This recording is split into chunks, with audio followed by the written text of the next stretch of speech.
In this video, I'll be talking about cluster stitches. If you're a subscriber, welcome back. If you're new to my channel, welcome. I'm happy to have you here. If you enjoy this video, please give it a like and consider subscribing. So cluster stitches are a stitch type that's commonly seen in lace knitting or Estonian lace specifically, but other lace and other stitch patterns, cables can feature some cluster stitches. They are a way to produce smocking, but they are not a smock stitch. They're a different form of stitch pattern, a stitch technique that produces a smocking effect. Here's a sampler of mine that I teach in my Estonian decorative stitches class, but it features a few cluster stitches. So here is what a cluster stitch looks. Like I said, it's a smocking type stitch. The stitches are wrapped with the working yarn, and this cinches them in. They can be pulled either tightly or loosely, and it creates a cabled effect. Depending on where it's used and what the stitches around it are like, it can change what the appearance is of the stitch. Here's a sock pattern that uses a lot of cluster stitches, and it gives this kind of flower effect in the stitch pattern. It's very pretty. So those are cluster stitches. Let me show you how to work these. When a cluster stitch is called for in your pattern, they should tell you two pieces of information: how many stitches are being wrapped and how many wraps you are using to wrap them. So you can be wrapping 3 stitches and wrapping them 3 times. That means you need to take 3 stitches and wrap them 3 times. But you could be wrapping them only once or twice or 4 times or so on. There are 2 ways you can work cluster stitches.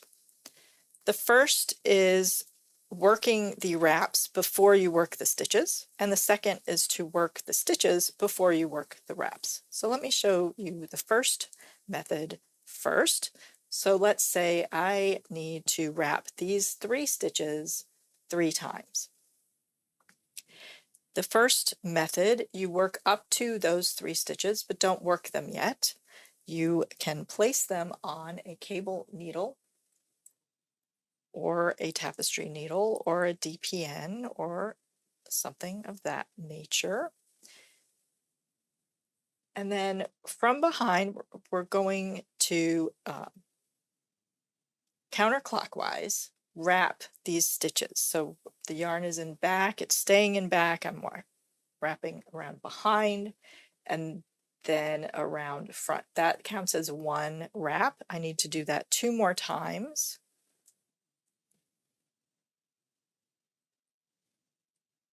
1,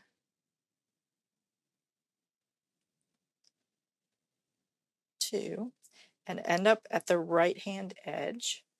And I want to not do this too tightly so that these stitches are impossible to work now, but at a kind of happy medium tension. And you can either work them off of your cable needle or, since I'm using a tapestry needle, slide them back to your working needle on the left. And the yarn is now in back and at the right edge so that you can knit these 3 stitches individually. And your goal is to get these wraps kind of laying parallel.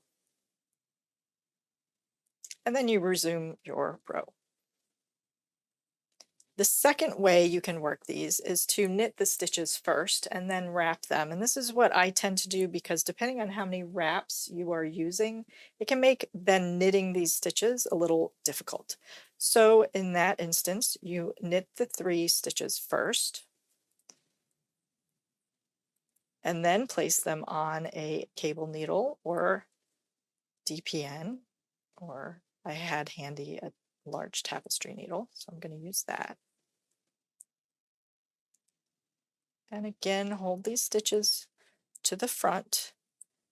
The yarn is at the left and in back. We're still going to go counterclockwise. So we're going to wrap 1, 2, 3, and we're going to end up at the left and in back. And I'm going to slip these stitches back to the right hand needle because I've already knit them.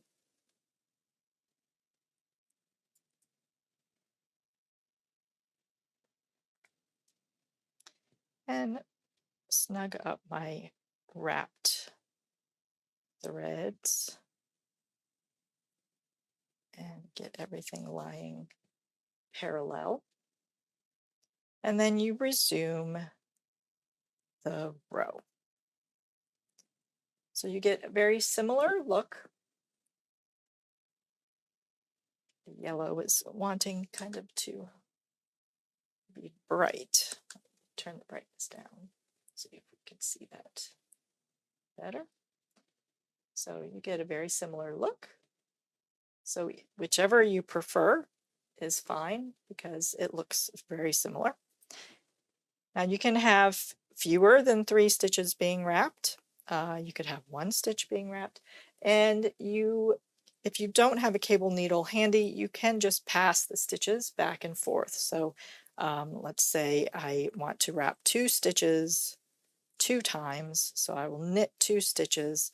I'm going to bring the yarn forward to start my wrapping, pass the stitches over, bring the working yarn to the back between the needles, pass the stitches back, bring them forward once more, slip them back, bring the yarn to the back, slip them back, and I've wrapped them twice, and now I can resume the row. That can get a little tedious if you have more wraps, the more wraps you have. So a cable needle can be handy to make it a little faster.